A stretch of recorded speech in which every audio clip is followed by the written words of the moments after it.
Yeah, I see that my fucking mic is turned on. That's good. Okay, welcome back to Snoot Game. This is going to be day four. Day four. I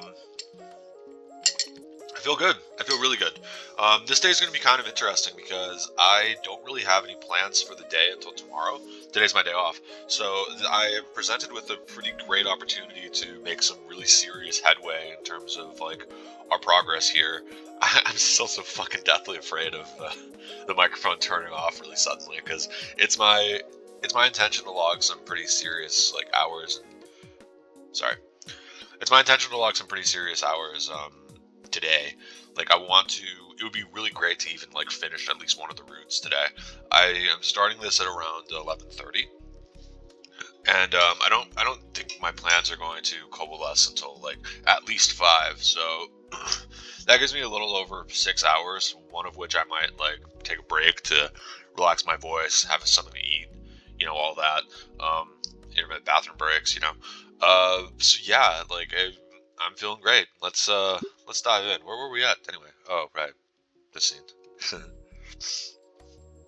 Come on, Anon. We can study in my room. Fang's room. Oh man, it's been a while since I've noticed the alarms. Sure, lead the way. Fang climbs the steps while I trail behind, wary of any hidden fathers laying in wait to ambush me. I'd say that's a safe instinct. She holds the door open to a pitch-black room, and I tentatively step in. Ah, home sweet home. Oh, her room's really pretty. Oh, nice Last Unicorn poster. Motorhead. Fang flips on the lights, and I'm not quite sure what I expected. The black walls are covered in various fan posters, the spaces in between covered by what I assume are lyric ideas written in chalk. Very cool. I always loved chalkboard sort of wallpaper. A few guitar stands and a keyboard in the corner below a non-binary flag hang on the wall. Fang throws her bag off to the side and picks off a guitar, strumming a few chords. I plant my head in hands in my pockets nonchalantly, looking around for a chair or something. Just sit on the floor, dweeb. Wow, not even a beanbag chair? What kind of lazy teenager are you? The kind that has expendable guitars in arm's reach. Fair enough. I use my backpack as a makeshift backrest. What's the guitar for, anyway? Playing music? I mean, are we supposed to be studying? Or are we doing music first? This is just how I get ready for studying. Strumming along puts me at ease. Fang picks up a spare guitar pick from a shelf. She begins playing a short riff that I recognize from one of Worm Drama's songs, smiling and relaxing as she goes on, like my own personal concert. When the song is finished, Fang gives an expectant glance my way. I smile and give a tasteful nod. You want to try? Fang takes off the guitar strap and extends it for me to play. I'm not sure what she expects me to do, but I can give it a shot. Although aren't we supposed to be studying for midterms? These scores may not affect your overall grade, so many of you may decide to disregard them. It's a weak mindset like that can and will trap you. These tests are for you to see if you are on the right track or not. Is it really alright to slack off?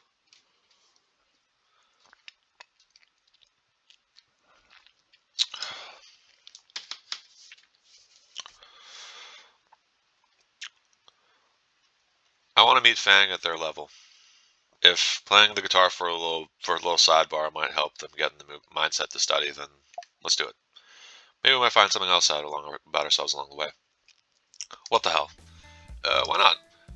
I take the guitar from her hands and put the strap on, letting its weight hang from my shoulders. Fang hands me the pick and I aimlessly strum the guitar, the massive noise sounding a far cry from her elegant playing. Well, I tried. Here, like this. Fang grabs another guitar and motions me to copy her hand movements. I try to mimic her hands on the fretboard, but it feels like my fingers are twisting into pretzels. Not like that, your hand's gonna get cramped as fuck like that. Fang sets her guitar down on a stand and comes over to me. Holy fuck, no wonder you sound like a horny cougar. Wait, like the cat, or... Here, like this. Her hand covers mine as she tries to readjust the position of it. No, like, stop fighting back. Ow, hey, quit that, ow! Oh my fucking god, just relax your hand. I would if I could, but the goddamn alarms weren't freaking me out. Ugh, hold on. What? Fang walks behind me. Don't turn around. Why? She's standing right behind me. She's standing right the fuck behind me. Nah, dude. I think that Fang is just wrapped around you, actually. Her body presses against my back and her arms come around, each of her hands taking my own and guiding them into proper position. Ah. Anon, are you paying attention? Yeah, totally. I hope my voice didn't just crack. Fang's hands move mine along the neck of the guitar. Alright, try these chords. Her fingers press mine down, holding down the strings in an awkward position. Then this. My hands are slid closer to the base of the neck and too close to my crotch. And then finally this. My fingers are shifted back up to the middle of the fretboard. Try that, Anon. Fang lets go of my sweaty hands. She doesn't move from behind me, though. I try to replicate the movements. The first strum sounds not bad. The second note is horrendous. I blame my pants. And the last chord comes out alrightish. Now do it all together. I repeat the pattern and it comes out all sounding alrightish. Again. Okay, that didn't sound so bad now. You're getting it now. Am I? I have no clue what these chords are. I keep strumming, each time progressively sounding better and better. Now try playing chords of your own. My own. I thought you were showing me how to play a song. I'm teaching you how to play guitar, you dork. I reposition my fingers and try something new, producing several more horrid sounds from the instrument. My pinky slides off the fretboard, and when I strum again, a strange look appears in Fang's eyes.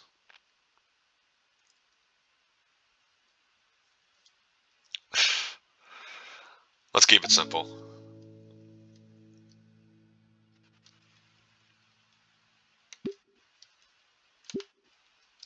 Interesting. Keep going.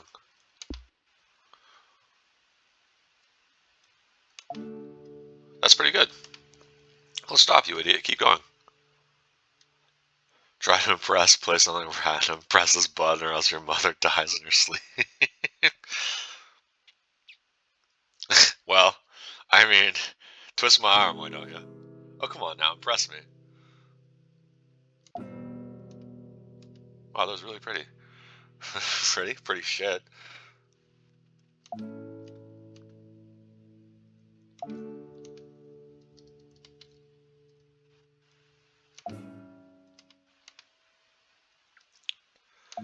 Oh my god, okay.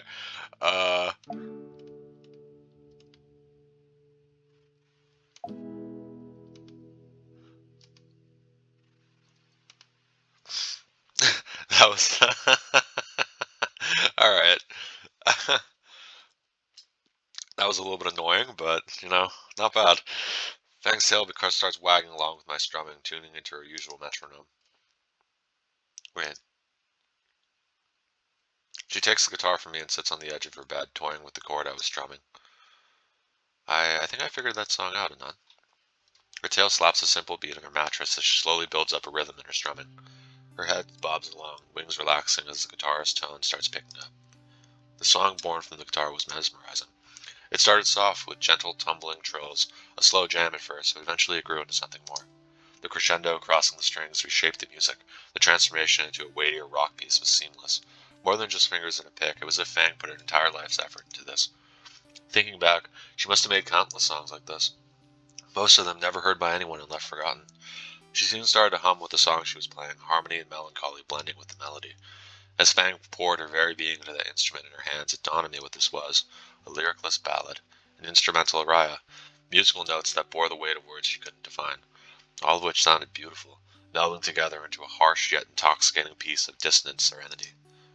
Eventually she started to diminuendo, the fading softness of strings and harshness in her humming as she slowly laid the guitar to rest. The music had stopped, but her own emotions wore on. Fang sat there, looking down at her guitar, realized she showed me something she had never shown anyone before. Fang bit back tears, fighting the sob that threatened to spill from her. She sets her guitar down and slouches, rubbing her eyes and trying to repress her inner turmoil. Instinct pushes me to my feet, carrying me forward to the vulnerable girl, sat in plush duvets. All that matters is her. The part of me that felt scared at that thought, that wanted to remain isolated in my comfort zone, that wanted to pretend that no one else mattered, that part was ejected, forcibly. Fang gasped as I wrapped my arms around her. Anon, the frailty of her voice makes my heart ache. The song was amazing, Fang. It truly was, because it was her. Her heart and soul was carried within it, her very being. My heartfelt words reached her. The dam burst. She felt like a porcelain doll in my arms. Tears of sorrow and relief stained my shirt and wet my chest. Thank you. Thank you. Thank you. Unlike the rooftop, Fang's voice was a weak mumble broken by hiccups and uneasy breaths. My embrace is soft as I cradle her, soothing her with slow rocking. We stayed like this, my arms calming the fragile and spent girl. I have no clue how long it lasts, but Fang is able to compose herself with time. I let her move away, choosing to sit next to her on the soft mattress.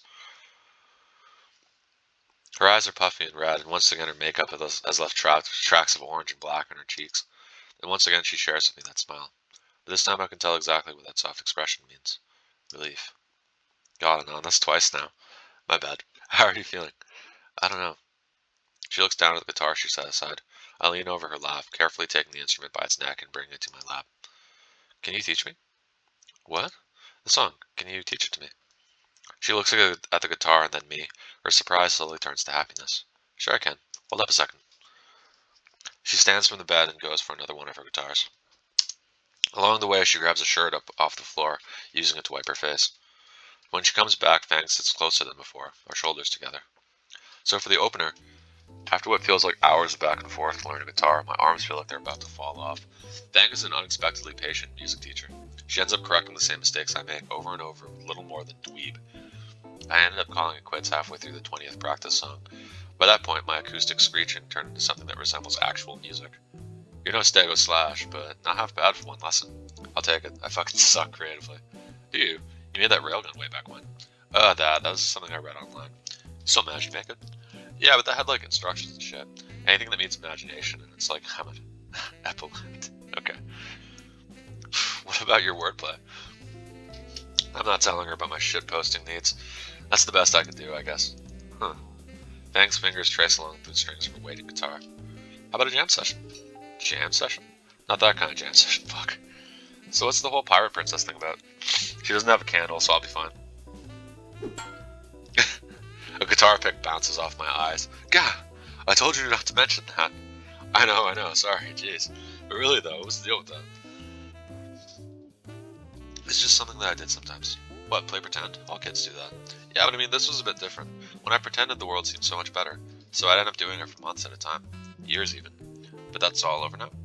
Yeah, just embarrassing memories. Sometimes I do miss it though. Being someone new, trying to figure out everything again. Fang wasn't Fang. Anyways, go ahead and just try playing. She reaches over and plucks a string on the guitar I'm holding. Just whatever comes to mind? Yeah, just try to play whatever.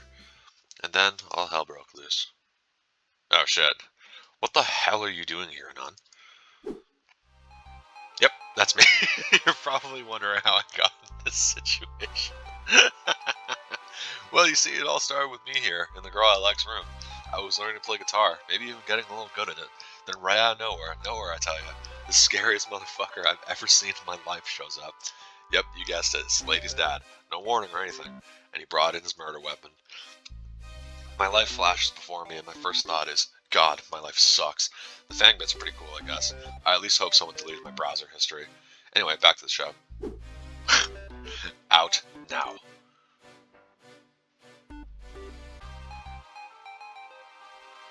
It takes all my strength to prevent my bladder from doing its best Stella impression right about now. I silently head to the door with Judge Dredd to my back, catching a sympathetic glance from Fang on the way out. Walking out the front door, I feel my heart stop as his talon-like nails begin to dig into my shoulder. At that moment, I learned a very important lesson. Tarot claws hurt like crap, man. Next time I catch you alone with my daughter, I will use your head as a Rubik's Cube.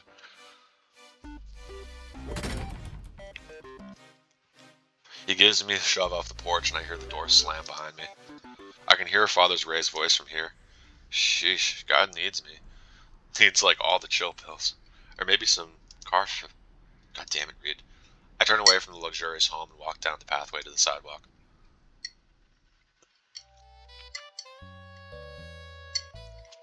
Shit, and things are getting, I don't know. But like after Fang's song, she was, fucking hell, why are emotions so fucking difficult? As I wait at the bus stop, I decide to break down everything that had happened. We didn't study at all. Yes, I'm very concerned about that actually. Well, maybe music, I guess. Or after Jesus, Jingo is a shit teacher compared to her. But really, all I can think about is how she was after that song. I saw something Something... How do I fucking contextualize it? In the moment I thought I knew. Holding her in my arms. Zzz. A text? Shit, that's rare. Fang. Hey. About earlier. Thanks. For, hanging out. And sorry about that. There was a pause, the animated ellipses showing Fang was writing something longer. About that song. I want to work on some lyrics for it. So, how about we hang out again and write some? I considered my response thoroughly. Sure. Another session like that, I think of Fang standing behind me, guiding my hands again. My cheeks warm as I recall the feeling of her hands over mine. Fuck. I wonder, how does she feel about me? I mean, she's shown me so much of her now. And all the cheek nuzzling. Just like Nasir and Naomi. Maybe.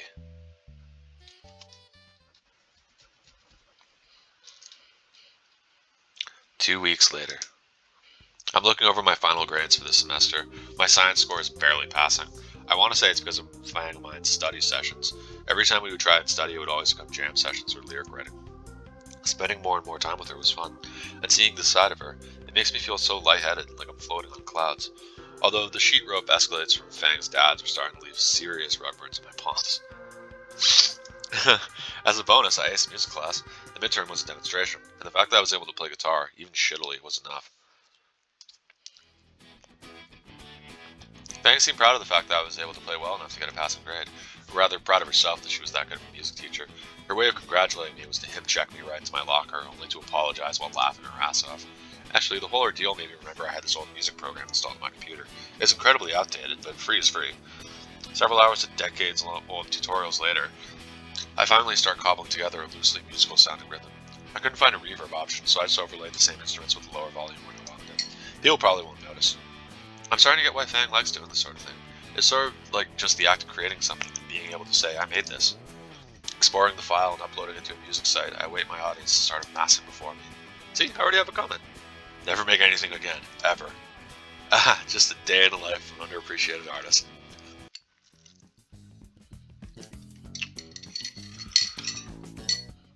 End of midterms means the start of a new quarter. Halfway through the semester and things have been going pretty good. I didn't completely fuck up so far, and I think the rest of the band is starting to warm up to me, especially Fang. In fact, we've been hanging out more in the auditorium after school. Instead of band practice, we've been making use of that repaired projector, watching shitty movies and playing games on Reed Xerox. Why are you so deep in thought, none? The Mandarin Manchurian rips me again away from my monologue. During homeroom, Spears came on the announcements to declare assembly for the senior class, or in his own words, asses in those seats now. Naomi has taken the opportunity to walk with me through the hallways. What do you want? So I heard you and Fang went on another date the other day. Of course you did. It wasn't a date, we were just hanging out. Just kicking Reed's ass in Rock Ring 3. Please give Mammoth bone armor. You do anything fun with Nasir lately? Oh, my Nasir just had another track meet. That always works. His high jump form is so perfect, and he looks so dazzling in his track and field uniform. And his physique. I tune her out as she covers her profusely red nose. The less I can think of Nasir's body, the better.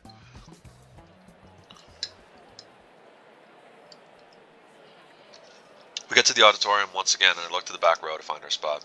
Empty. Over here, Anon. Fang and Trish are sitting in the front row. Next to them is Reed, huddling behind a cart with a projector he fixed on it, messing with the cords. What's the deal? Why are we standing in the front all of a sudden? Spears asked me to man the projector. First I was like, say what? And then I was like, yeah man, sure. So here I am. I see. I take my seat next to Fang. Did he say why we're here yet? Nope. Since we're seniors, there's probably some other stupid pep talk about our futures. I bet it's a fundraiser. I'm good at selling things and stuff. I'm sure. Actually, I'm meaning to ask, what exactly is Carf? You don't know, man? Carfentanil, the wildest stuff a dino can get. Really now. It was used in war by skinnies a while back. It's a deadly tranquilizing agent. It's only deadly when you make it wrong, man. But yeah, it's great stuff if you know how to do it. Fang, have you ever tried any? Once. Woke up hanging upside down from a tree with Naomi's clothes on, hugging a fake skeleton. See, when I do it just makes me a bit dizzy for a few hours. Huh, can I see some? Absolutely not. No. Why not? That stuff's 100 times more powerful than horse tranquilizer. It would melt your skin, make your heart burst. I heard a human tried it once and exploded. I bet. Yeah, sure, you just don't want to share. The last of the seniors trickle in and take seats near the front. Eventually, Spears takes us to the stage. He pauses to make sure everyone's covering their ears before beginning. All right. As you all know, graduation is coming up soon. We're going to go over that whole process, but first the student council has a brief presentation to give on the subject. Floor is all yours, Stuco. Spears gestures his hand towards Naomi and Nature, who shows up from behind the stage curtains. The chief Sarina brings a wireless microphone to her snout. She begins reciting a well-rehearsed speech in her usual snooty manner, more plastic than person. Why, thank you, Principal Spears. The projector comes to life, displaying a basic slideshow title card reading. Reed, how do you know when to move it forward? It's when she crosses her fingers. Check it out. Now, this is a very important turning point in your life. Ah, God, it's one of these. I needed a nap. As soon as I closed my eyes, I felt a malevolent force looming before me. Somehow I felt like opening my eyes was a bad idea, but keeping them closed was an even worse one. At least there's cute little designs on the slides. There's a little penguin with a graduation cap. There's a school mascot in a party hat, even as the fogged-up window. A lineup of various graduates with a token human at the end for diversity. Typical. There's some scientists and engineers holding hands. There's a triceratops holding onto a branch with the text to hang in there, baby. There's me 2 years ago when I photoshopped myself with an anime girl.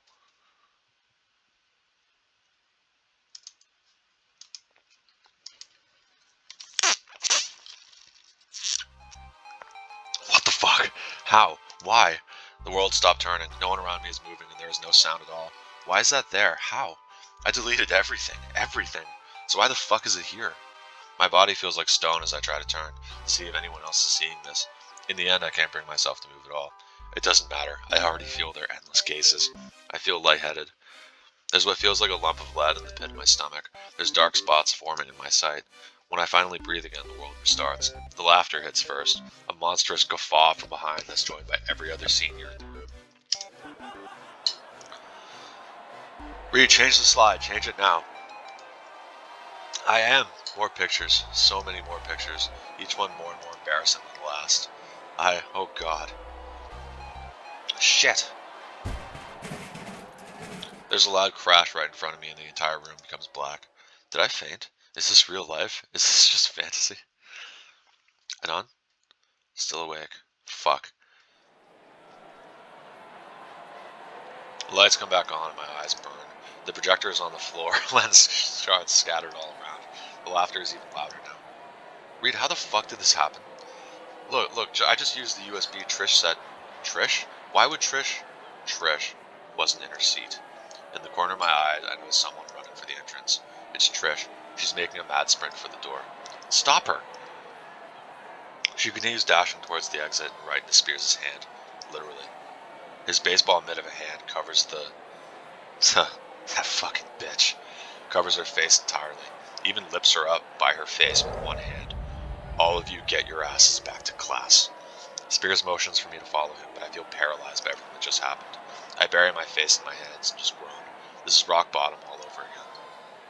Hands tug on my arms, trying to get me to follow. I just can't find the energy to move anything right now. Fang frantically looks around the hysterical crowd, trying to come up with something. Eventually, I feel Fang put her arm over my shoulder as she tries to get me to stand. She drapes her wing across my back, creating a barrier between me and everyone else. Without saying a word, she leads me out of a side door towards the principal's office. Shit. What the fuck just happened?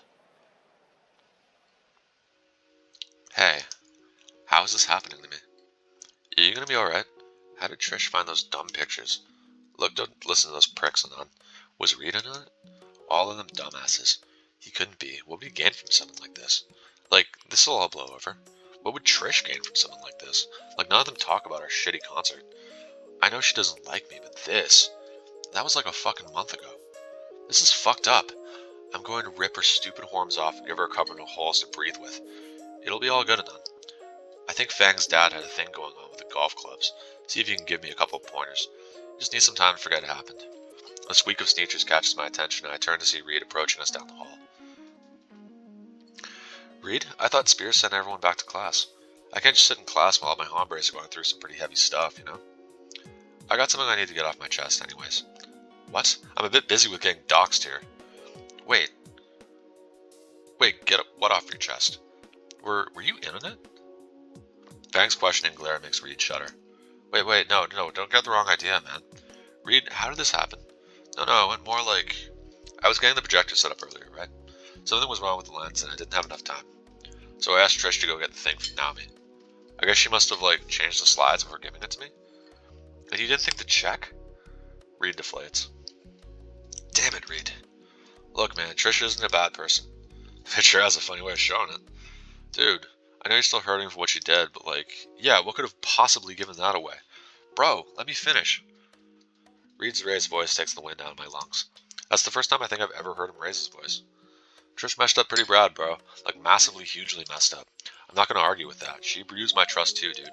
When she gave me the presentation from Naomi, I didn't think she'd do anything like that. But did you ever consider why? Think she's a two-bit cunt? Reed sighs, again, with a noticeable lack of smoke surrounding him. Dude, you and Trish have always been at each other's throats. But why, even?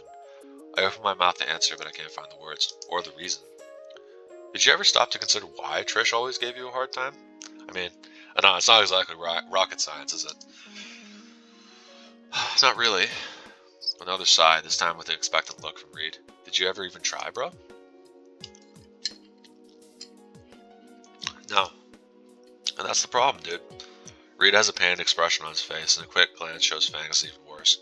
I know it sucks. Trish tricked me and all too, and that hurts, you know? Maybe try and think why Trish did this, alright, bro?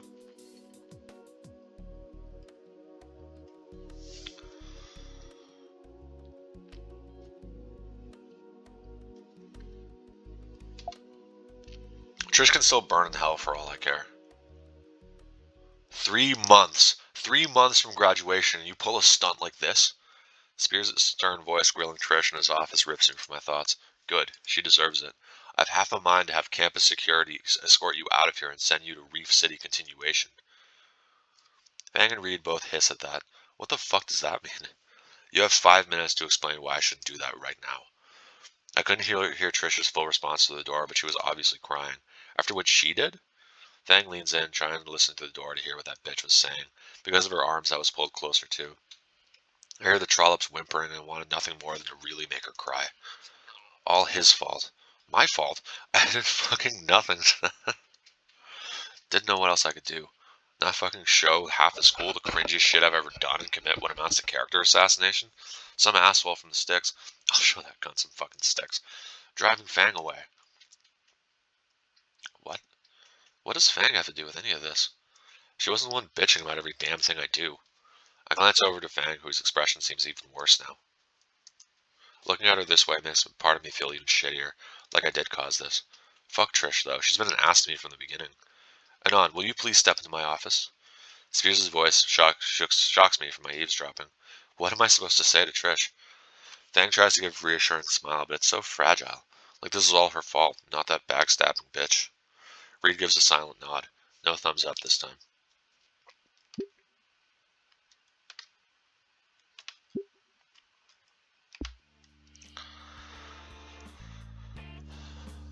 I enter Spears' office and my eyes are immediately drawn to Trish sitting in front of his desk surrounded by crumpled up tissues. Trish, is there anything you would like to tell Anon? I've never seen her like this.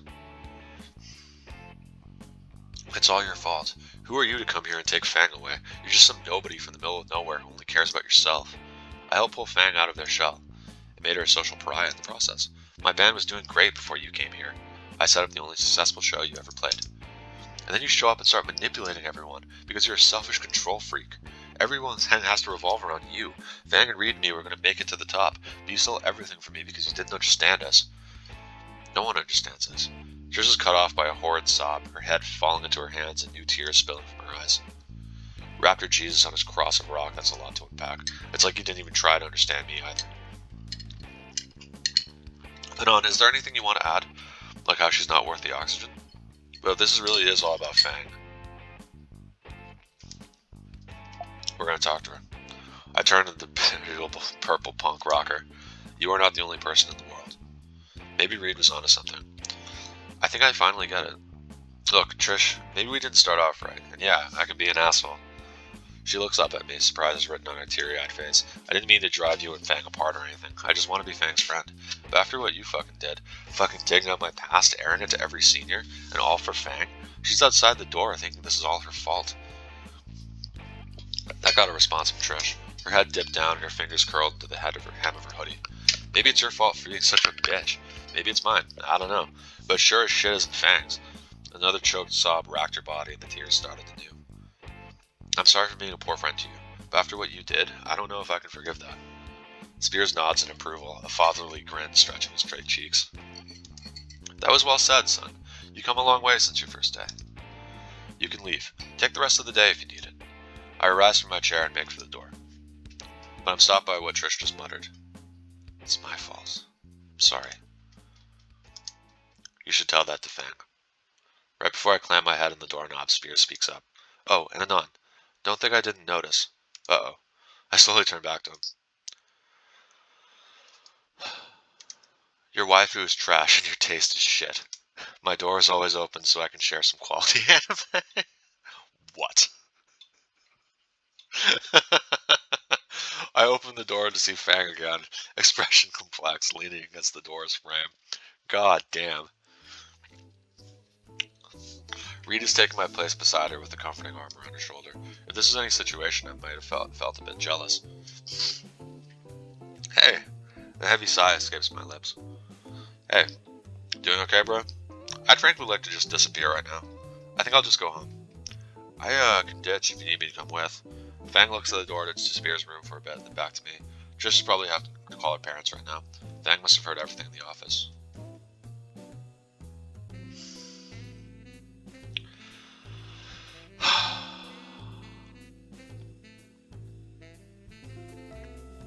Trish is hurting too. It would be really nice to go home to take the day, but it would be nice to touch base with Trish one more time. Let's wait for her. Are you worried about her too? Fang turns her head down to her shoes.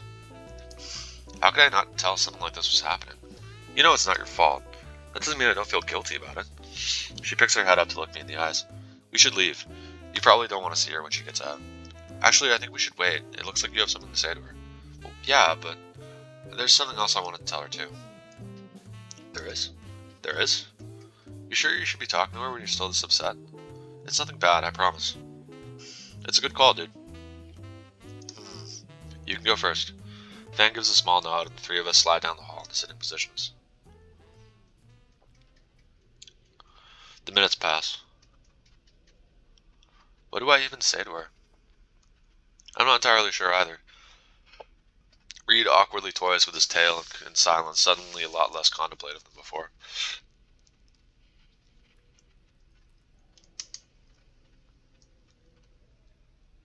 The clasped hands around my knees start to leave red marks on each other. I can't find the energy to shift them. It emerges from the office.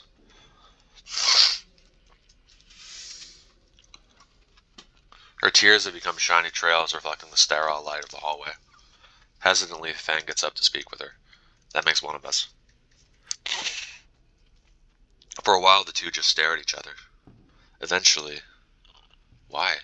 Why the fuck did you do this to Anon? Do you actually think I'd be okay with this? Anon is just as much my friend as you or Reed. That was something those douchebags who made fun of our band would do.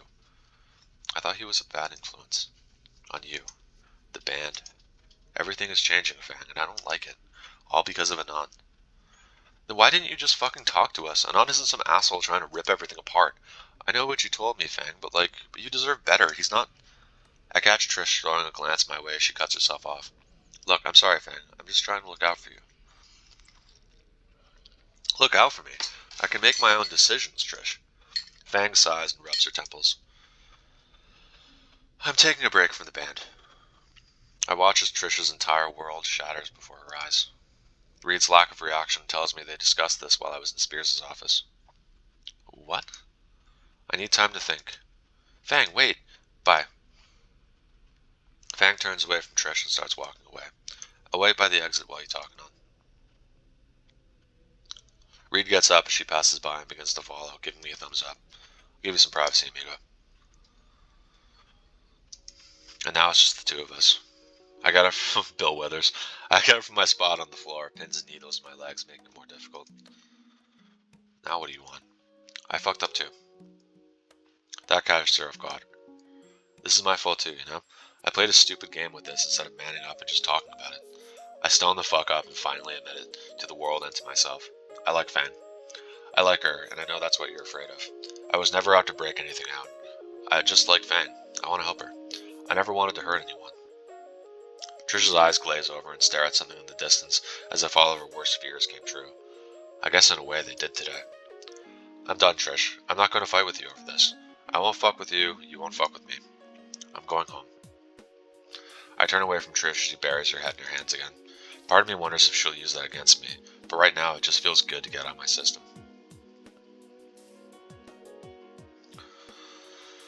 As I begin looking for Fang, Reed stops me in the hallways.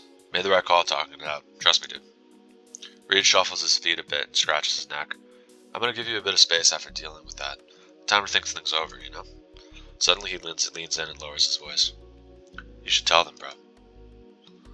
With a cryptic wink, he rushes off towards Trish, probably to give her the same kind of therapy. I throw a quick glance back to see him pull Trisha in for a hug. His turn to deal with her now. What do you mean by tell them? Tell them what? Does Reed? How did he... So much for privacy. I shake the thoughts from my mind and head in the direction Fang went. That can wait.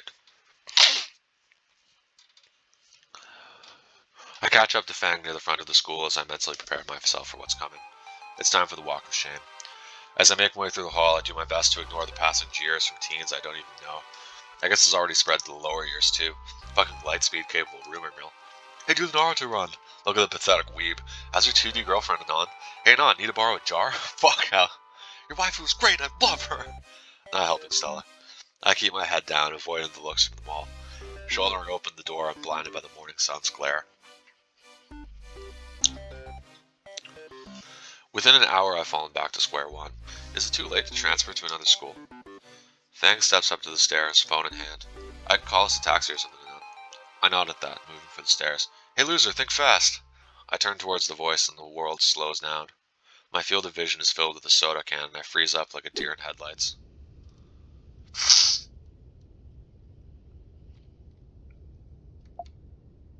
The can smacks me in the forehead while I was mid-stride and I shift my foot in to try to regain balance. Except my foot catches on the edge of the stair lip and slips.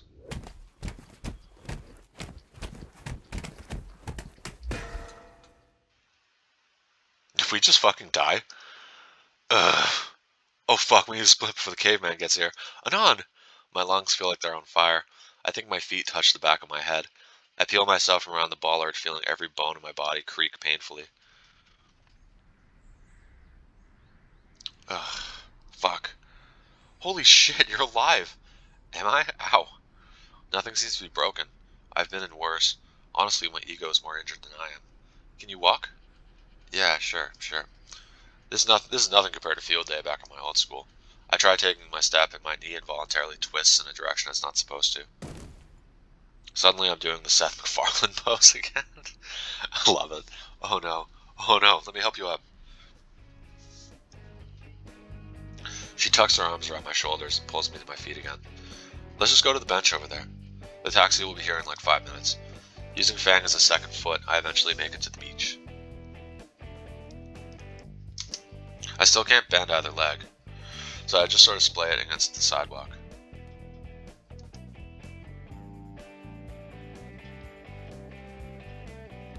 Fang sits on the other end and starts digging through her pockets. I think I heard somewhere that nicotine relieves a bit of pain. Yeah, I could use a smoke right about now. Fang retrieves one of her... Oh my god, I jumped the gun. Retrieves one of the cigarettes from her crumpled pack and sparks it to life with her pink lighter. She takes the first draw, then hands it to me. I inhale slowly, my chest aching as my lungs fill with wonderfully numbing nicotine. The minty taste and the cool sensation settling over my skin just help to relax my painfully tense muscles. Before I know it, the cigarette in my fingers is nothing but a smoldering filter. Looks like our ride's here. A grimy beater of a taxi pulls up to the curve, driven by an equally grimy velociraptor, clearly one of the 3 left operating in the city. Fang helps me to my feet and over to the cab, opening the door so I can shamble in. Shit, kid, you look like you got into a fight with a steamroller and lost. Now where are you kids heading to on a school day? Maybe the hospital? Home. Sure thing, kid. Got the address? I can't tell for sure, but that looks a lot like it's supposed to be Dr. Monarch.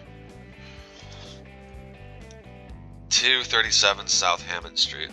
The driver sucks in a breath through his teeth. Skin Row, eh? Well, I can take you as far as the edge of the neighborhood. Deal? Yeah, whatever. Just take me home.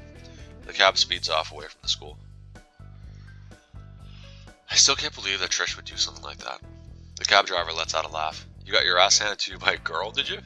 I don't bother responding while Fang kicks the back of his seat. Yeah, I didn't want to tip much anyway.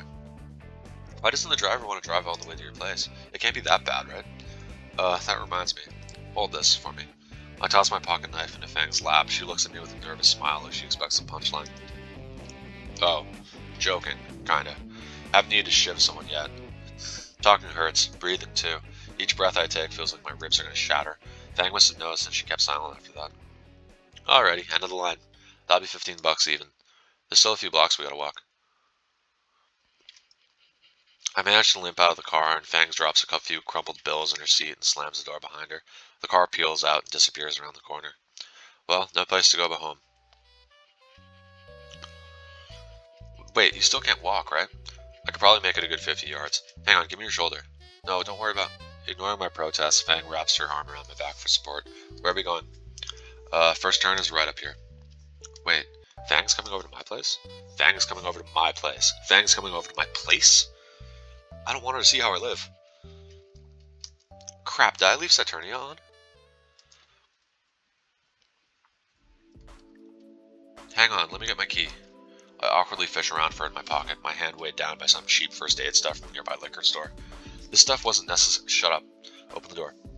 I finally managed to find my key wedged between my leg and wallet. Fang takes the key from me and opens the door before I can think to throw it out the broken window nearby. Well, no turning back now. Welcome to Casa del Shithole. Occupancy, a miserable weeb. Raptor Jesus threw me a bone at least. There's no dirty dishes stacked in the sink. The trash is mostly empty, save for a discarded box of cereal. And my monitor is not displaying something Saturnian related. The entrance isn't big enough for both Fang and I, so I lever the supporting shoulder and limp my way to the twin-size mattress on the floor. It's so tempting to just drop face first like usual, but I don't think I'd survive the shock of the fall. Nice place?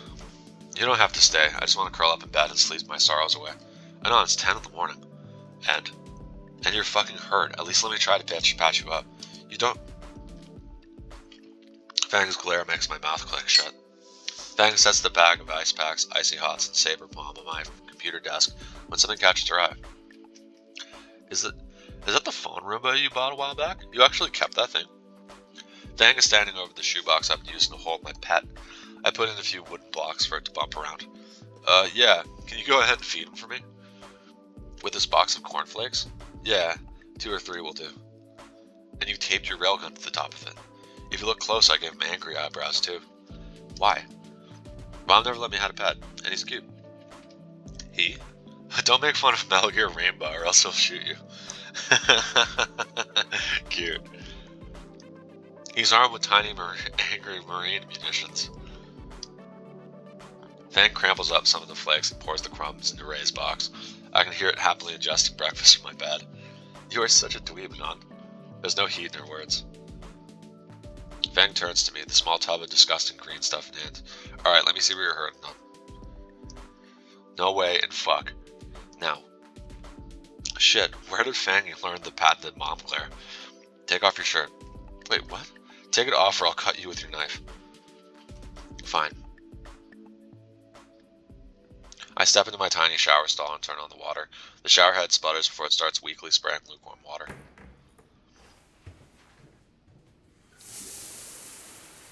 The temperature of the water doesn't help the tension of my muscles or the bruises marring my skin. Ooh, he's beat up. I stretch out and see matching blossoms of purple and black splattered all over my torso. Each contusion is hot to the touch under my fingers and the pain is intense. The worst is across my chest where the bollard hit me. eventually get finished examining my wicked wounds and step out of the bathroom. Fang is on her phone doing wrapped in Jesus knows what.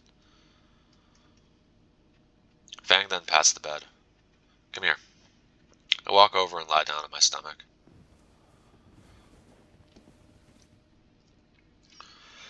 Jesus, that's bad. I then felt a cold cream and soft touch on my back along with a massive jolt of pain. Fuck!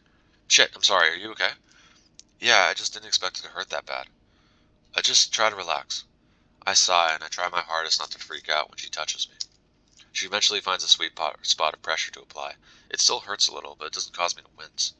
Her hands are soft. I find myself relaxing under Fang's ministrations. Starting to feel better now? I nod. My eyes feel heavy as the ointment begins to warm up, drawing attention away from my aching muscles. I can make out a steady thumping on my bed. My senses fade more until all I'm aware of is Fang's fingers tracing circles over my sore back and the sound of thumping. I wonder what that is. Fang's hands slow to a stop and eventually pull away, leaving me disappointed. The bed shifts. I nod. There's something in her voice, but I can't discern it. I need to do the front. Oh. Okay then. I roll over onto my back and find myself face to beak with her. Dangerously close. I can feel her breath on my lips and I blush. It never even occurred to me that I could apply the ointment on myself. I want to look aside, turn my face away to hide the growing blush, but I can't. I'm entranced looking into Fang's warm amber eyes. Millions of words flash in my head as I try to find something to say. Fang is looking right back. Eyes that seem to glow with what little sunlight fell in the room stared into mine. I wonder. I hope. Do you like me, Fang? I nod. I'm pulled out of my thoughts by her voice. Fang's blushing heavily too now, and her tail is positively hammering away at my bed. Wait. Oh fuck. Did I say? Yeah. My head sinks back into my pillow. Fuck. Poor guy. The snort escapes from Fang's beak. You're such a fucking dweeb. Her fingers brush lightly across the largest bruise on my chest without ointment. You mutter from time to time. I didn't start noticing until our date. I groan aloud. So the entire time, yeah, it's kind of cute.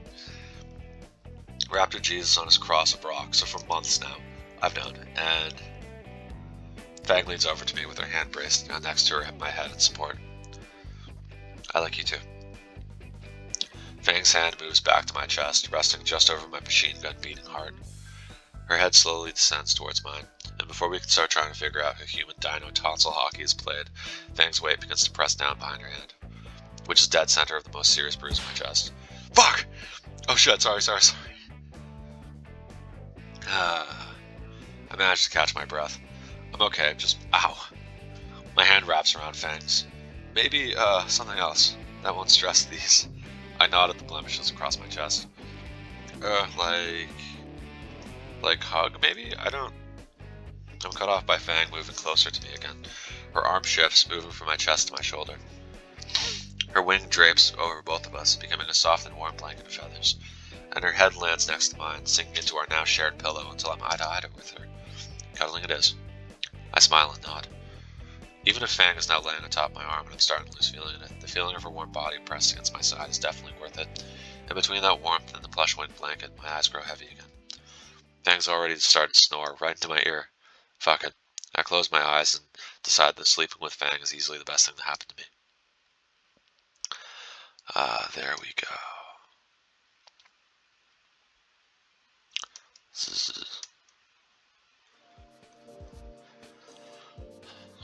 The next day I was about ready to go to school and Fang stopped me at the door. I told her I felt fine, but when I crumbled after she poked my ribcage, I decided she had a compelling argument to stay. Fang and I just ended up watching movies and playing Xerox all day. I don't think I've ever seen Fang this morose though. I didn't want to pry too much even if we are dating now. Although I have a distinct hunch it's related to the band and to Trish. Today though, I bit my tongue through Fang's chest poke test and she let me through. I know she'd say the day before to keep an eye on me, but she still didn't want to go today. I made her promise not to start preening again before I left. I know picking up her missed homework will cheer me right up. Now that I finally have some time to myself, I can properly address something I've been meaning to. The alarms. A girl is staying in my house, how did this happen? How did I go from never being in a relationship to having a chick sleep over in less than 2 days? Oh, fuck, if anybody finds out, Fang's father and Acer Trish all collectively splattering me on a wall. It's not like I can ask for advice, either. The only other people I can ask are all hopelessly single and probably living off government benefits. My heartbeat doing Fang's chest poke test from the inside is a good indicator I need to calm the fuck down. Just get through the day and check out some romance manga on the way home. The school is as rowdy as ever. Somehow nobody confronts me about the events 2 days ago. Man, the people here move on fast. Maybe I should take the side route. Getting bumped would probably feel like getting gored. It's a roundabout way to reach my locker, but I've got plenty of time. There you are. I turn to see Nacer pulling through the crowd of students towards me. At least I can talk to him about the whole situation, or ask him for advice as well on how to handle Fang. Wait, Nacer's sister, Fang. The Fang who skipped school and spent the day at my apartment, and never went home for the past 2 days. Suddenly I feel like a fish being circled by a very Nacer-shaped shark. How do I even begin to explain it to him? Hey Nacer, what's... Nacer grabs me by the jacket and shoves me against the wall of lockers. Ah, my everything! Where the hell is Fang? Whoa, hey, she ditched with you the other day and hasn't come home since. Do you know what I've had to put up with because of you? Everything you do with Fang is my fault for letting it happen. You're lucky she texted me yesterday. Dad was about ready to file a missing person report for her. Look, Nacer, let me explain. You better before I drag your ass home and make you tell it to my dad instead. The terrifying prospect is enough to make me pause. Fang is staying at my apartment, but Nacer's eyes shoot up like it's the one answer he didn't want to hear. Let me finish, but it was her idea after I fucked up my chest during an express trip down the stairs. She wanted to make sure I was alright and she wouldn't take no for an answer. Nacer sighs and releases my clothes, but the scowl stays on my face. Is that all that happened, None? I mean, we played some video games, but all that happened? I don't think so. Oh, we did not do anything, if that's what you mean. I swear, she couldn't even kiss me because of the stupid brute. What? Oh, look, I'm getting shoved into my locker again. I hissed in pain as Nacer's fist pressed me against the locker. Why would Fang kiss you? Anon, I swear to Raptor Jesus. I told Fang I like her. Shit, I said that out loud.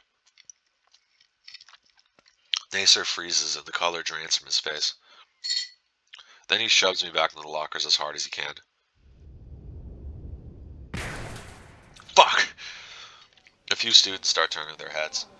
Nacer is still frozen in place, staring at his outstretched hands with a 1,000-yard stare.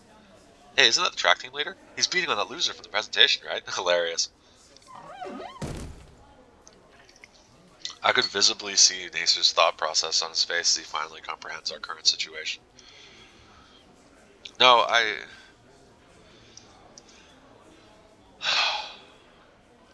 He regains control of his legs and hurriedly rushes through the crowds, pushing aside a few students. One or two classmates glance at me again, then continue on their way. While I'm checking for any more broken bones, my phone buzzes. Anyone beat you up yet? No. On an unrelated matter, have you spoke with Nacer recently? Told him I was staying here yesterday, but I haven't checked his responses. Why do I need to kill him or something? Not yet. I'm just thinking it might be a good idea to get in touch with him when you feel like it. I might feel like it after I stop raiding your fridge. Die. Glad to know she's still holding up. Shit, now I'm not gonna have enough soda to last the week. I'll worry about that when I get home.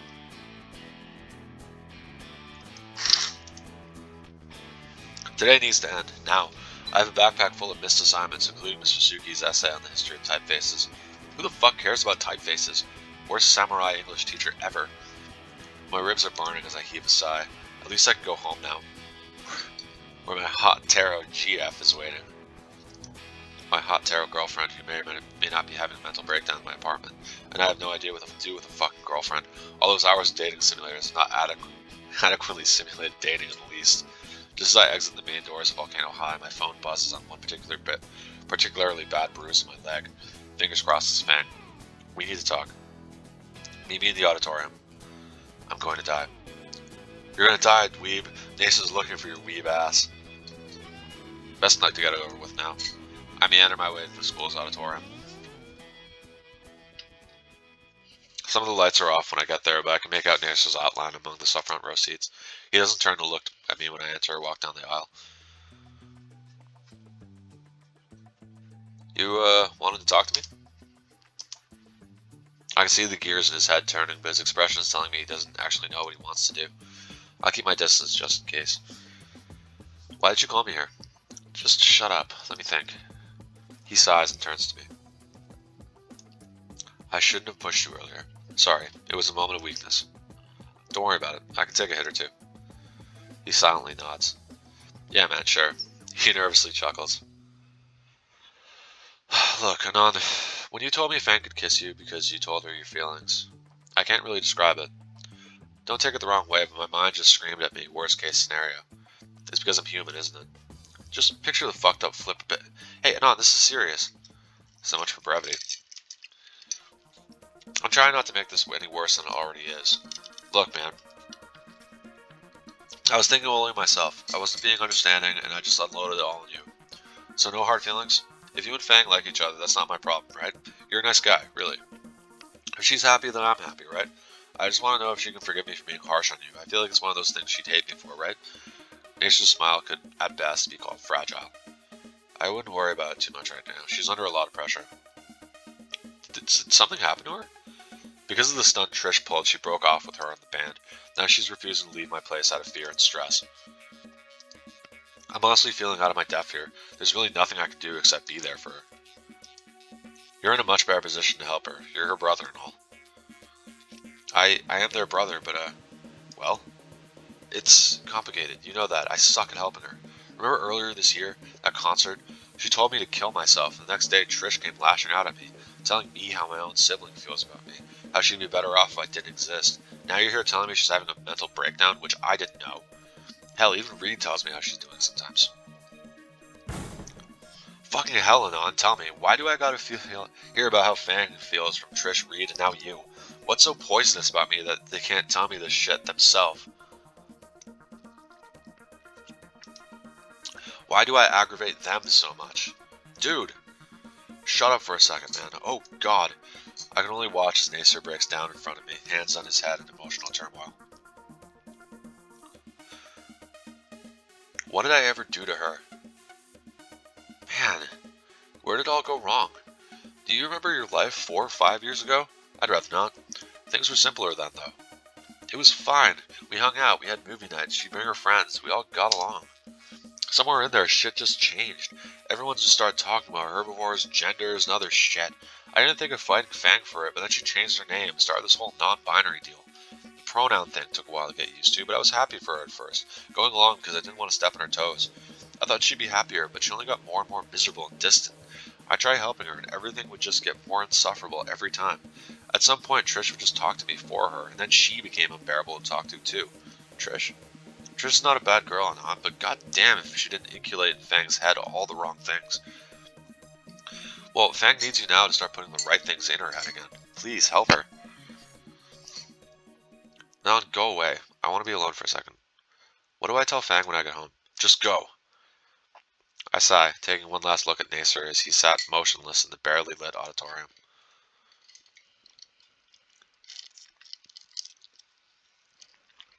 Between Nasir not being any help and my injuries, my walk home feels like agony. My knee is back to not liking it when I bend too much, and I'm taking careful breaths again. He was still upset when I left. Man, I'm 2 for 2 now in terms of not being able to do anything. What could I have done more?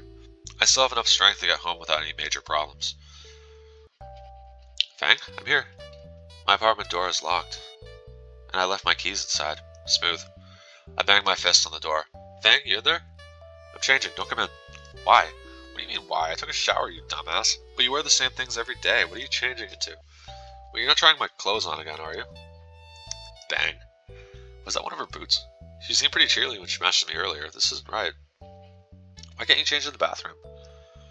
No response. I rustled the doorknob a bit before hearing it unlock from the other side. As soon as I entered, Fang starts pressing her fingers on all the bruises I had. Worry is etched onto her face. She's acting like I'm about to fall over. Jeez. Are you okay?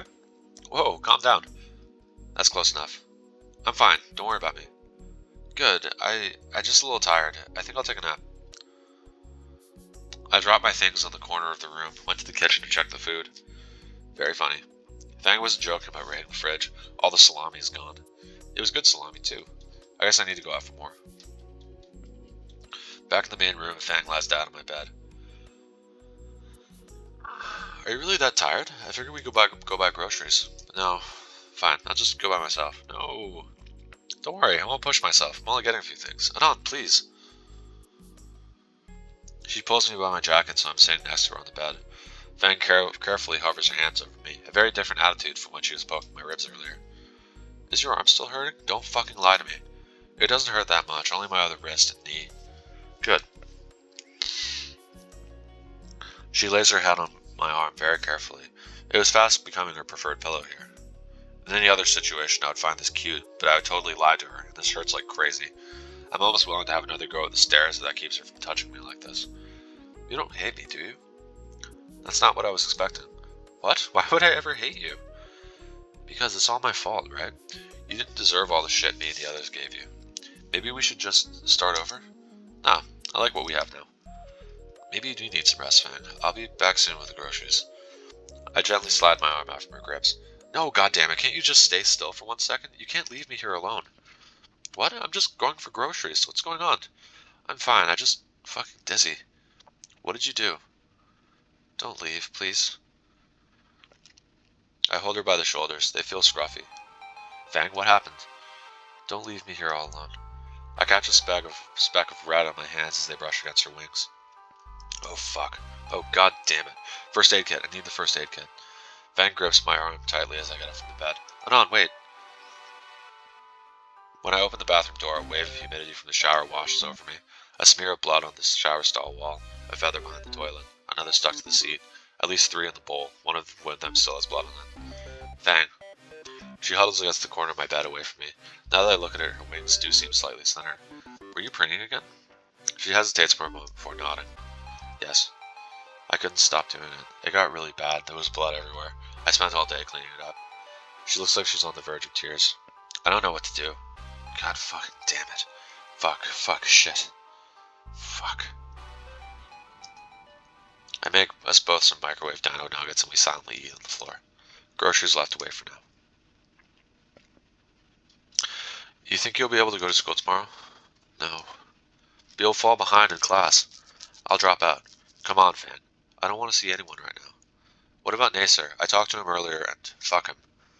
He can help you. He can go die. Fang, this isn't healthy. I can't help you through this alone. But you're good at it. Then take my advice. Tomorrow we go to school. You sort this out with him. Why not just get him to come here today? I don't think he'll come to Skid Row. Why are you so against this? It's Nasser. Nasser. Fang's head falls and she lets out a shuddering sigh. It's Trish. Trish will probably be there. I blocked her number. She kept messaging me. Shit, I forgot about her. And if she's been messaging Fang all day, Trish's last plan humiliated me in front of the entire school body, and all because I hung out with Fang. The fuck would she pull just to talk to Fang? Oh yes, Trish. Fucking Trish. What about your parents? Have you even told them you're here? No fucking duh. Dad's mad. A bit shocked there. And your mom? I don't know. Maybe she can help then. Fine. I'll text her, but I'm not going tomorrow. Okay. Morosely, she withdraws her phone from her pocket. Her fingers tap rapidly at the screen. What feels like an eternity of her writing, erasing, and rewriting a text message ends when she looks at me with eyes filled with worry. I shuffle close to her, carefully wrapping her arms around my shoulder. Fang thumbs the send button and sighs. There. Happy? Tired, actually. So, movie may... I just want to sleep it on. Sleep sounds good. Fang gets up first before needlessly helping me up. I consider the option of changing to pajamas, but I don't think Fang would be impressed with a Master Groove onesie. Fang slips into my bed first, her wings carefully laid behind her. I climb into the space she left for me, which she's quick to invade. Her head settles on my shoulder, and her wings once again act as a shared blanket. Good night, Anon. Night, Fang. That night, laying together with Fang, I dreamt of us escaping all our problems. If only.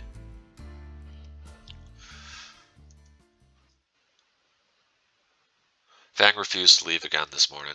I originally told her I'd have to stay as well since I didn't want to risk hurting herself again. She ended up swearing on her guitar she won't hurt herself again. I'll need to pick up her assignments for today as well. How do things end up like this? I can't do anything about Fang on my own, and Nasser isn't interested in helping, to say the least. You see Fang's brother beat on Anon yesterday? He's the star of the school, right? I heard Fang has eloped with Anon. She was not at school yesterday. If that's the case, he's changed his mind already. Hey, Anon! I hadn't noticed the two on the steps ahead of me, but Rosa noticed me, judging by her waving hand and overall cheery smile.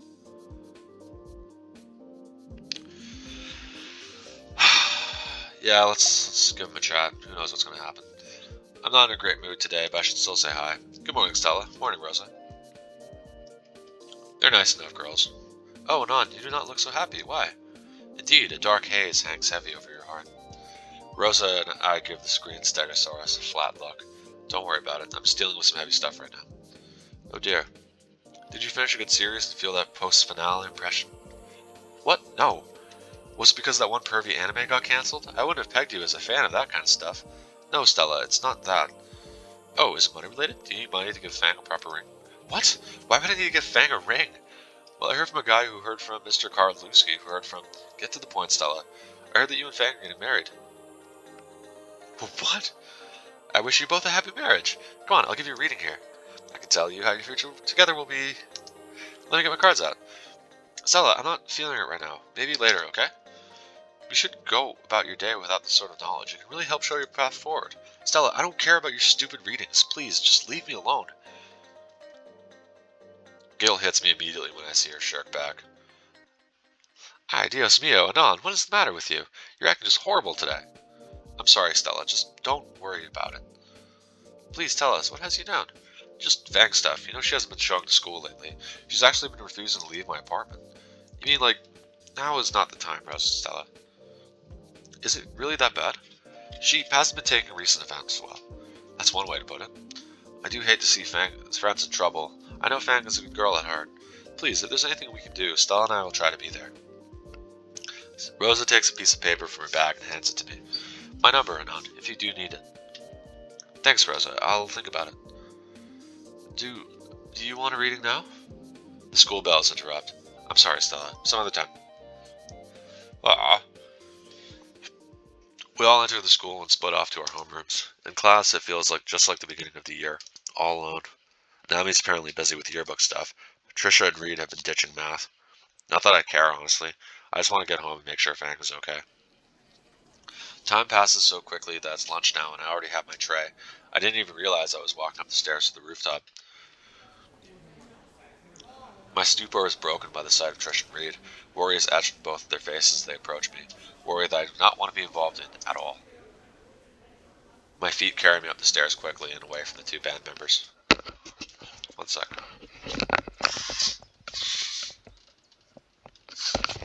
My sinuses aren't as bad as they were the other day, but still. I passed through the broken threshold to the roof and managed to climb the ladder one-handed to the top of the stair enclosure. There's still that window that Spears burst through the fence. Doesn't want to talk to us, see? Damn it, where'd that skinny go? Trish, come on, you're acting crazy. It's his fault, Reed. If we could just get him to talk to Fang for us. She does. It's they, damn it. I hear a defeated sigh and retreating footsteps. I feel like Neo after dodging that. Maybe Fang had the right idea about not coming back to school. Who needs it anyway? Ugh, no. Focusing on. I hunker down on the rooftop and silently eat my meal. I just need to focus on Fang right now. For the rest of the day, I'm constantly on the lookout to avoid Trish. I want no part in whatever she's looking for me for. Thankfully, I reach the end of the day with no more Triceratops-shaped incidents, and I hurry my way back home.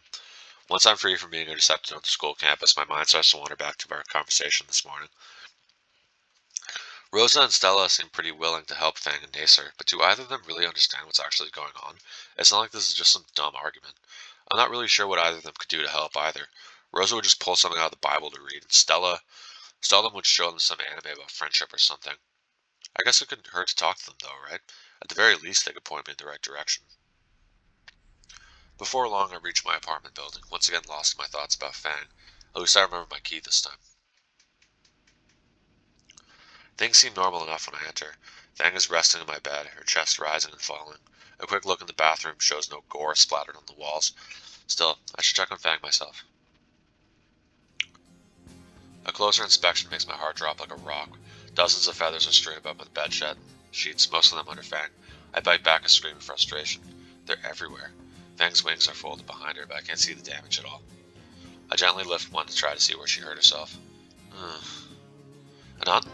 She sits up with a jolt, a dozen feathers sticking to her side. Oh shit. She quickly sweeps the feathers off of her into a pile behind her. You're home? Fang, why? You swore this morning you wouldn't start again. These are mine, look. Fang stretches his wings out. Sure enough, there's no fresh blood on her. Then what? My gaze shifts to my pillow. I pick it up and a chunk of down falls out a hole ripped in the side. I glance back to Fang in bewilderment. She's cast her head aside in shame. I mean, it's not self-harm, but... Well, I was looking for something to watch online, and I was about to see a movie when I got a call. It said it was Reed, and I remember what you said yesterday, so I got myself ready to talk to him, since it's what you'd want me to do. And... It wasn't Reed. Trish used his phone. I just couldn't stop myself from ripping something. I'm sorry, Anna. Hey. I scooch closer to her on the bed, and I put an arm around her. She turns and buries her face in my collar. Don't worry about the pillow. I'm more worried about you. You can't just hide here forever, you know. How about going out for a good meal? We're out of food here anyway. Are you able to go somewhere if it's with me? I feel her head nod against my chest. I'll place a reservation at Moe's. Why don't you clean the feathers off your arms? She slowly lets go and gets up for the bathroom to get ready. Fang is pretty codependent, isn't aren't they? When the door clicks, I call Rosa. Yes? Yeah, I need your help with Fang. I'll be glad to help as best I can. This is a long shot, but can you get Nacer to Dynamo's Pizza and Little Trudon within the hour? Is that all? Of course I can. I'll go get him now. She hangs up on me. The bathroom door swings open and Fang pulls a fistful down into the kitchen trash can. Okay, I'm ready. Great. I think we can catch the next bus in 10 minutes if we leave now. For all the heartache and mental anguish I've been through these past few days, there's one good thing to come out of it. I'm on an actual date. Such a dweeb and on. I can feel my cheeks warm up as Fang's fingers interlock with mine. We're in Moe's reception now. In hindsight, I should have called Moe too. Hey, my little Lucy, back again so soon? I can feel Fang flinch as her barrel-chested uncle hobbles towards us. And you brought it on. Must be date night then. Yeah, date night. Please don't tell Dad. Of course, I know old Rip would just keel over. Thanks, Mo. No problem. Now let's get you two settled in. Jerry, get that table clean now. We wait a little longer in the foyer as the overworked employee scrubs the booth table clean. So you two's official now? I notice a fluffy white wing slowly wrap itself over my shoulder, and I look like I have a feathered cloak hiding my terrible girlfriend from view. Yeah, we are, Mo. I don't know if I'm wincing at the awkwardness or the pain. Probably both. Mo laughs regardless. In that case, let me make sure that your date night goes perfectly. The old T-Rex led us to our clean table and set about lighting the lone candle there with an extra long barbecue lighter. There we go. Don't worry about the menu, kids. I'll set you up just right. When I take my seat across from Fang, she gets up to sit next to me and lays her head against my shoulder. Wasn't expecting to be free again. Your uncle's pretty nice. Yeah, he's nice. We sit a while listening to the soft music playing through the cheap speakers. It only now occurs to me that Fang might not like the sudden appearance of her brother. You holding up so far? Yeah, I'm not that fragile. Come on. Well, you certainly had me fooled. She bumps her elbow into my side. Ow. My phone buzzes in my pocket. It's probably Rosa. I discreetly peek at the notification. She's here already? I crane my neck around to see Rosa enter, dragging a horrified Nacer by the arm. Suddenly my stomach tightens and I'm having second thoughts. Rosa spots me through the lattice and her face lights up. I cover my eyes with one hand and slump in my seat. Anon, Fang, what a happy coincidence to see you two here. Is this what you dragged me here for, Rosa? Fang's voice is an angry hiss in my ear. What did you do? I'm here with you, just give it 5 minutes. I'm so not buying your new pillow. Rosa practically shoves Nacer into the seat across from me and sits down herself. Rosa, I thought that you'd want to talk about the garden club budget. He's quick to turn his glare from the Latina to me. What's all this about, Anon? I told you before Hush, this was my idea. You were just telling me in the car you were having struggles with your sister. Yeah, but go ahead and try talking to Fang about it. Fang shifts in her seat to get up, and I squeeze her hand to get her to stop. Well, I guess I want to say... Alright, I bought breadsticks for the lovely couple. Rosa.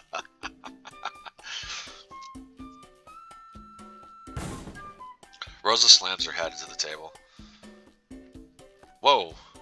Nasa, I sees you finally dumped that strumpet. I told you she was bad for you as I did. Do I know how to call him or what? Mo's powerful jaw clicks shut when he notices our unenthused stares. This ain't a double date, ain't it? Thank you for the breadsticks, Mo, but it's not the best time. Mo drags over a chair with his tail and sits in it with his tiny arms in the backrest. Nobody tells me nothing anymore from your family used to, but I got a good idea what this is to be about. Mo, you really don't have to. Don't think I haven't noticed how little Lucy there looks. Even little Nasa looks like he's had the shit kicked out of him. Old Mo can intuit what's happening. As for Nasa's new lady friend and you, please give us a little privacy. Family matters are best handled by the family. Fang turns a worried look my way as her claws once again digs my hand. Old memory flashes in my head. If it worked for Nasa, it'll be fine, Fang. I'll be nearby. I draw her into a hug, and her cheeks rub softly against her long beak. I pull away to see Fang with luminescent blush across her cheek. I shuffle out of the booth and stand next to Rosa. Jerry, get these two a table and some mozzarella sticks. The overworked busman brought us to a small table on the opposite end of the restaurant. I guess this isn't the first time this kind of thing has happened. So, now what, Rosa? Mr. Mo said it best. Family matters are solved by familia. We just sit and wait now. She grimaces as her eyes swoop over the menu. Is there any vegetarian options here? Why not the pasta? I am watching my figure, Anon. I hope Mo can solve this quickly. You know, this is to help you too, Anon. What? You yourself look like you were struggling with something. Let me hear your troubles, not my troubles. I look across the room to see Nasa and Fang actually laughing with Mo. My heart clenches as I wish I was there with Fang. Is it your new relationship? That and 100 other things. Let it out, Anon. There is no need to bottle up these anxieties of yours. It was as if a bulwark broke. The words spilled from my lips at so rapid a pace I feared Rosa wouldn't understand. I told her everything, from how I wound up at Volcano High, all my inner turmoil there, even my romantic failings. Time slipped by as I used this rare moment to finally vent about everything around me. And through it all, Rosa simply smiled and nodded. A few times she would speak up, if only for clarification or to offer sympathy. Our meal came and went ignored. I just kept talking and talking until I couldn't anymore. My throat is so dry now, and my voice is hoarse. God, how long was I talking? Rosa slides out from her chair and steps around it. Her fist rocks my shoulder back harshly. Ah, what was that for? For being a stupid boy. Here, drink. I take the preferred glass of water and down it greedily. As soon as I set the cup down, a pair of arms wrap around my head. Oh god, oh fuck, Rosa's actually going to kill me. Aw, Rosa's very cute. You stupid boys, always hiding away your own pain. Her heavy hand rubs my head gently as she cradles it against her chest. Be sure you tell Fang of this, okay? Okay. Good. Personally, I think you two are absolutely adorable. But my lord and his cross of rock, are you too dumb? Always hiding away these pains you have from the world and your loved ones. Rosa loosens her grip around my head, and I sneak a glance over towards Fang and Nasa. They aren't trying to kill each other, so they seem to have made some progress. I almost think I just saw Fang actually smile. Right as I turned back to the table, my ears were assaulted by Mo's Italian shrieking from across the restaurant. Hey, you kids can come on back now. The first thing I noticed on my way over is how much more lively Fang and Nasa look, like they have regained all their lost energy.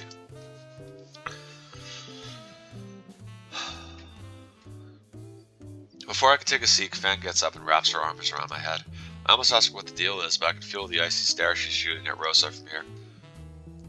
Fang, you know I didn't mean it like that. Fang lets out the laugh she was holding in. I know, I'm just messing. Let out a sigh of relief. Fang's back to making jokes. That's good. It's good to see old Mo could help to set things straight. Don't ever hesitate on coming right back if you needs it. And good job on getting yourself a better half, Nasa. She's a better looker than your old lady friend. Wait, Rosa isn't my... Naomi and I are still... I know, as you're probably all heartbroken about the breakup, but don't do it in front of your new gal, Nasa.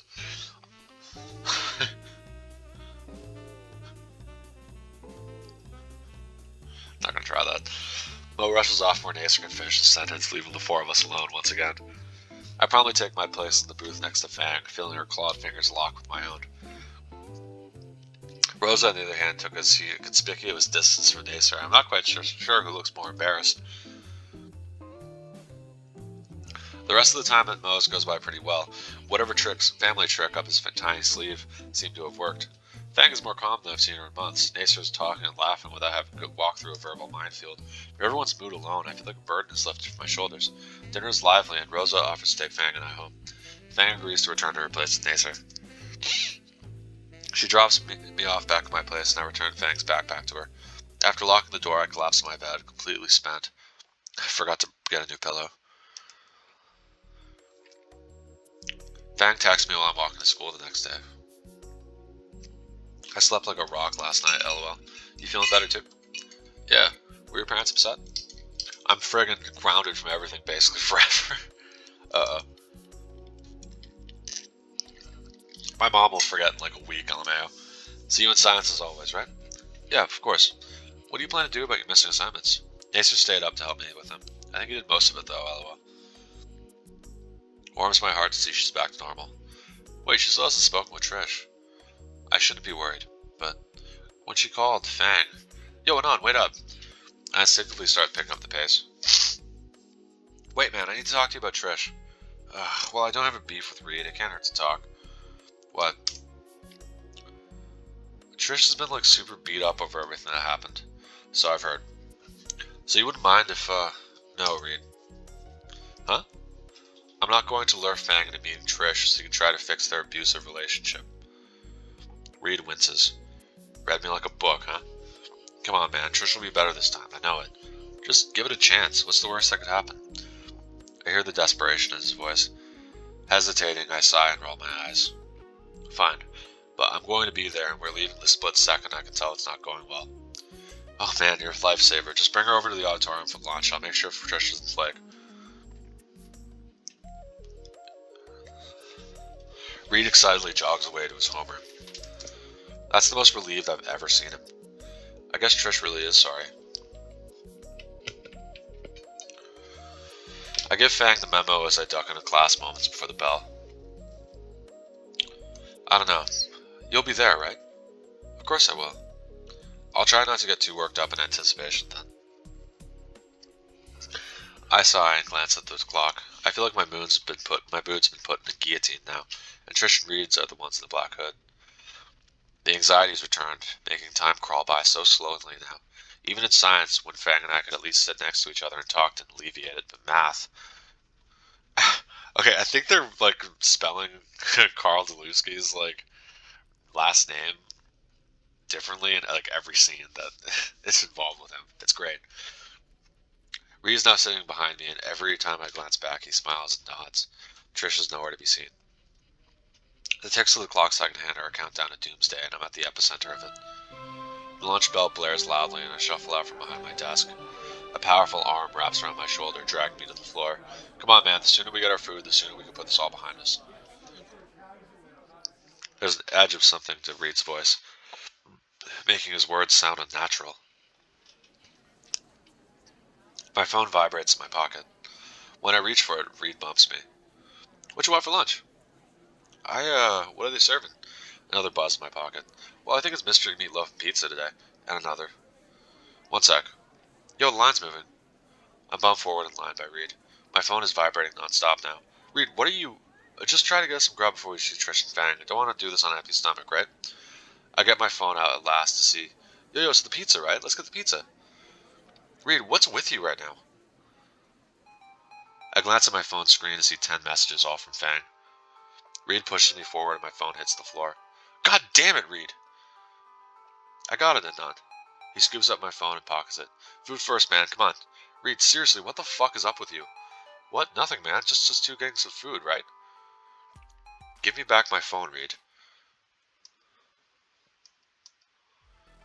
Sorry.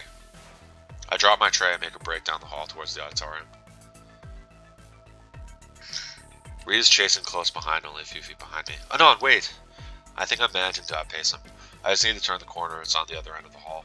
I hear Reed's footsteps get further away and stop for a split second. Did he give up? What the fuck?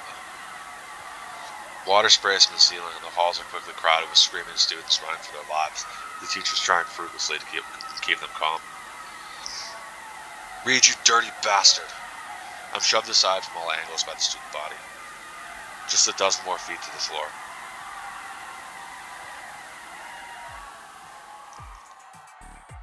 I finally managed to get my hand on the handle and... Sorry, man. He's got me in a chokehold with one arm. Convenient. Reed opens the door with one foot to look in. You'll see, man. It's all going well. I can only watch the scene before me unfold. Why don't you want to talk about it? Please talk to me, please. It's been days. Didn't you have enough time to think about it already? Fuck off from my life already. No, Fang, I won't. I helped you, remember? I want to keep helping you. You used me. You betrayed me. I did not. You couldn't deal with yourself. You weren't happy with how things were going. I helped you achieve a new you. You've embraced something beautiful. I was proud of you. I don't need a new me. I don't understand. Would you please tell me what's so wrong? Please, Trish, stop talking to me. But why? Stop yelling. What about the other guys? What about the band? You ruined everything. It was supposed to be fun. How? Please tell me. You just took control of everything. We were doing what you wanted all the time. We voted to know what to do next, and we only did what you wanted. Because I thought you'd be okay with it. If you didn't agree with anything I did, then you should have just told me. You should have known. You're confusing me. It was your idea. You were the one who wanted to take the band more seriously, and I did. I was just doing what you wanted because I thought it would have made us happier. Reed's chokehold is making my wounds flare up again. Can I just die right here? You didn't answer about the band. What about worm drama? I don't know, Trish. It's over, okay? I was hoping you were just taking a time off to cool off and reconsider. What's happening to you, Fang? I don't know who you are anymore, Trish. You did something that's making me question years of my life. Wasted years. Because of him? That's what it is? You're really just going to throw away our entire life together since we were kids up until now, just as we're about to make it? Trish, no, I didn't mean it. Every time I offered you a shoulder to cry on, the songs we wrote, the stories we came up with, all gone? Is that it? And for fucking what? For fucking bomb you met a few months ago? Is that what you want, to become a trailer wife? To do absolutely fucking nothing all day in between getting beaten up and feeding little brats to the benefit of some penniless nobody? I was always here for you. We do everything together, and this is how you thank me? By kicking me out of your life to become a cum dumpster for this worthless... Do you not see what's wrong here? You told me when this year started you were scared shitless you weren't going to amount to anything in your life. Are we in this together or not? If not, you'll dive headfirst into exactly that. You'll be a nobody. Remember, I still have the messages. Look, you know I'm right. I'm always right. Answer me, Fang. Reed lets go of my neck completely. He wordlessly puts his hands in my pocket and withdraws my phone. The phone is dropped limply in my palm, and Reed turns away silently. I only caught a glimpse of it, but I saw the disappointment in his eyes. I stand back and throw the door open.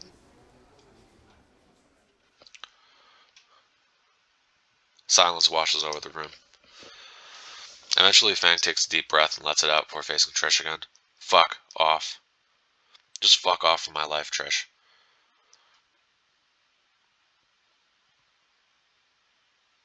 Trish shoots me another one of those petty glares before dashing out the side door.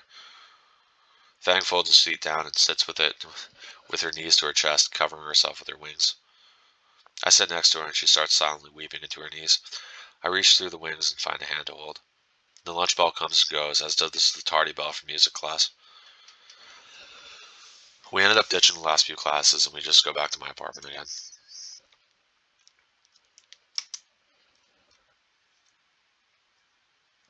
April 1st. Fang and I have been together for a month now. Things are going pretty well.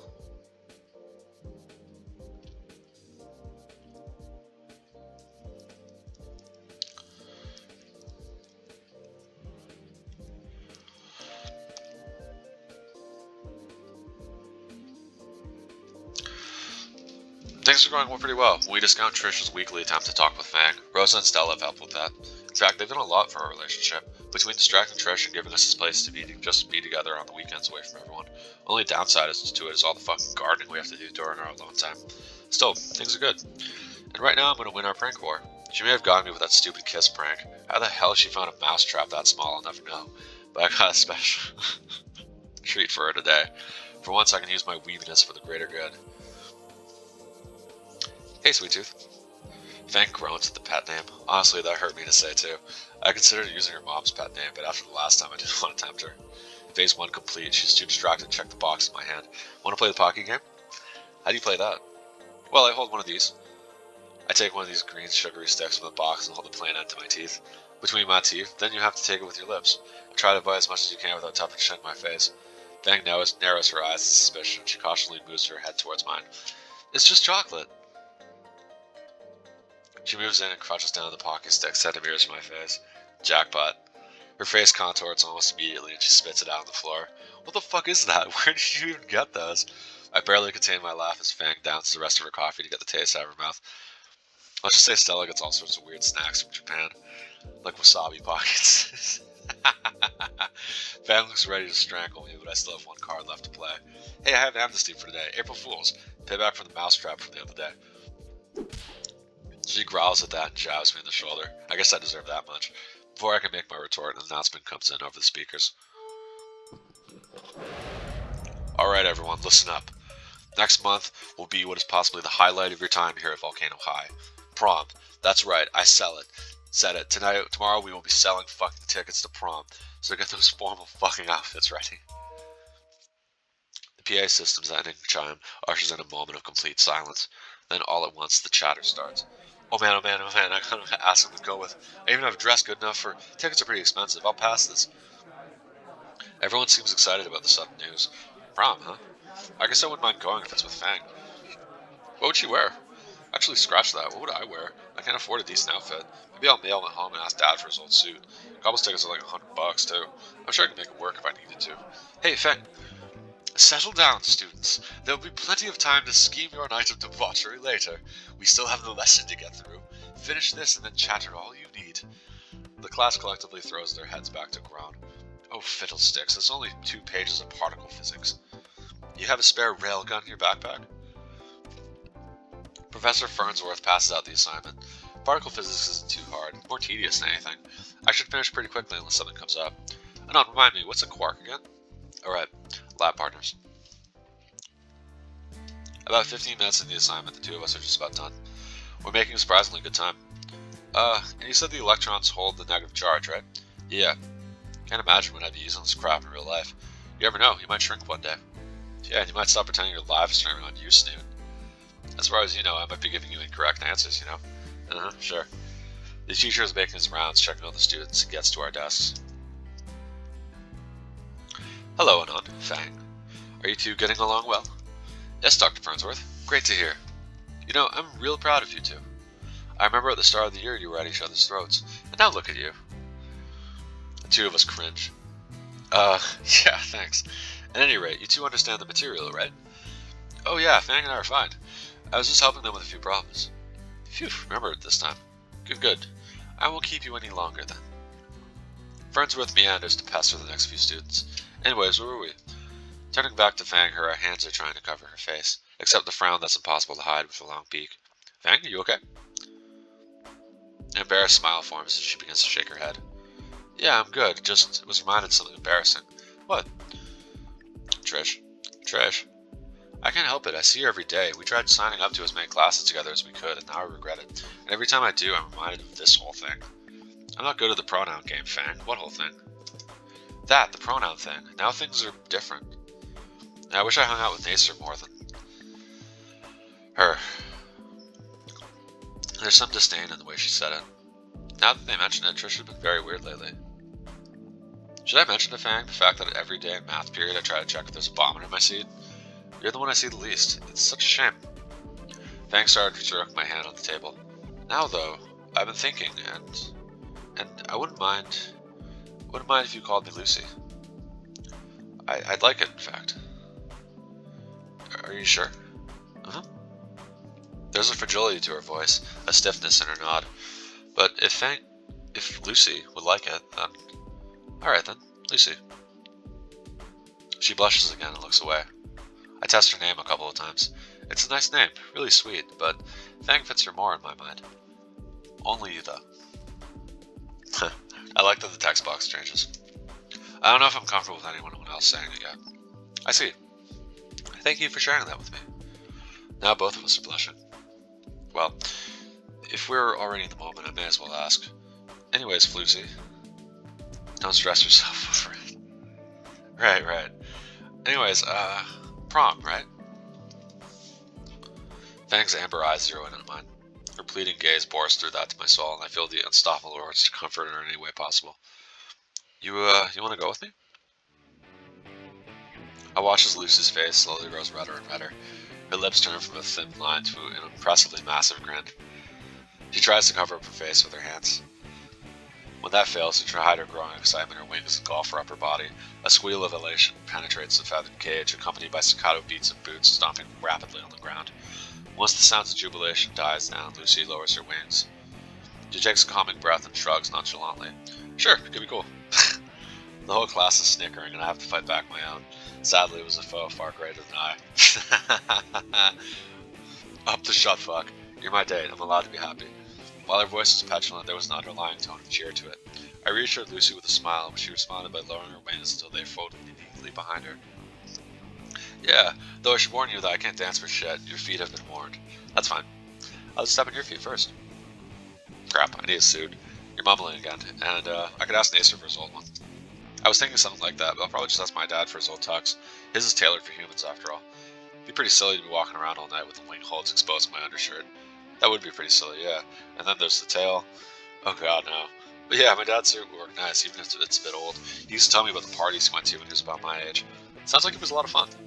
Anyway, you got anything to wear? My mom's already probably bought the perfect outfit for me. The announcement for prom was just earlier this period. And it sounds like it's a date then. Thanks, smile, cherubic. And before I could fully memorize it... Crap, the assignment. We were mostly done with it anyway. I look at our mostly done sheet. Flipping it over, the backside is twice the questions and 4 times the blank spots. Mostly halfway. I simply sigh and drop the sheet. Finish it at my place? Sounds like a second date. Later at my hovel of a home. Almost finished. I wish I could get some help for the other periods. This took way too long. Fuck man, Trish keeps staring at me during class, expecting me to talk to her.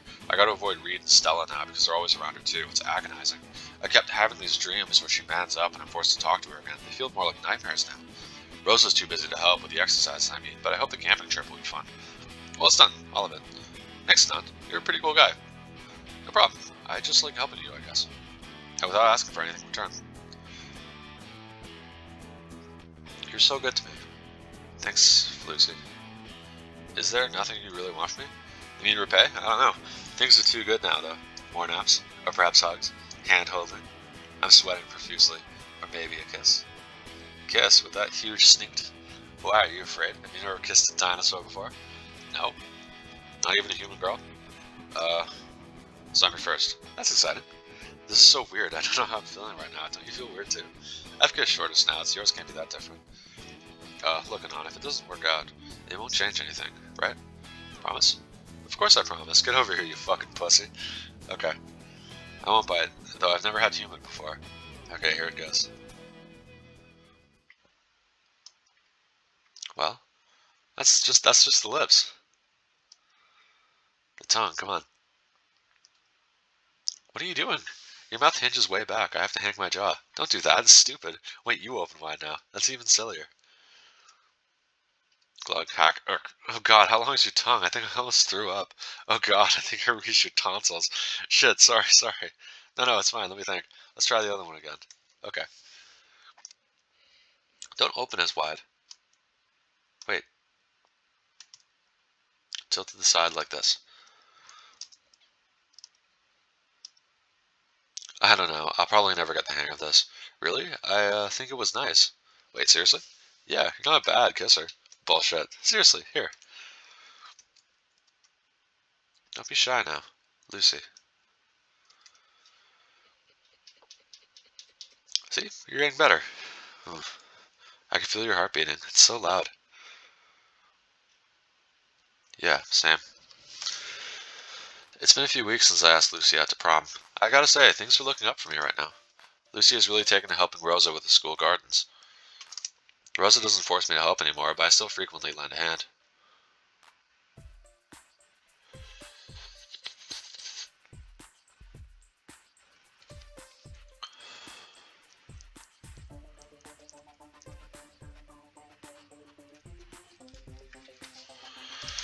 Just earlier today, Lucy and I were planting some hydrangeas that were set to bloom in just a few weeks.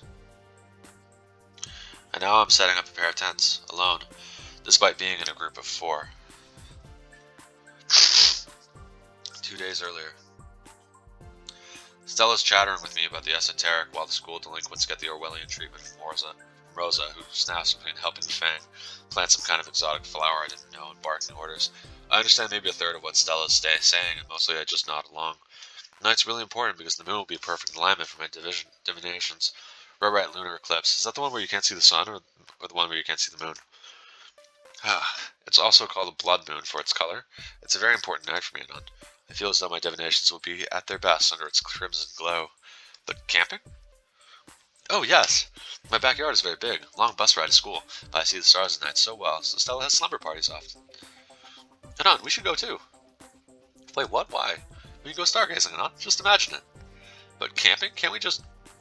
Come on, Anon. Don't you want to watch the stars together with me? Lucy's pleading eyes lock into mine. Alright, as long as we have tents. I don't want to deal with insects. As long as we have tents. Me and my stupid fucking mouth. Finn. Alright.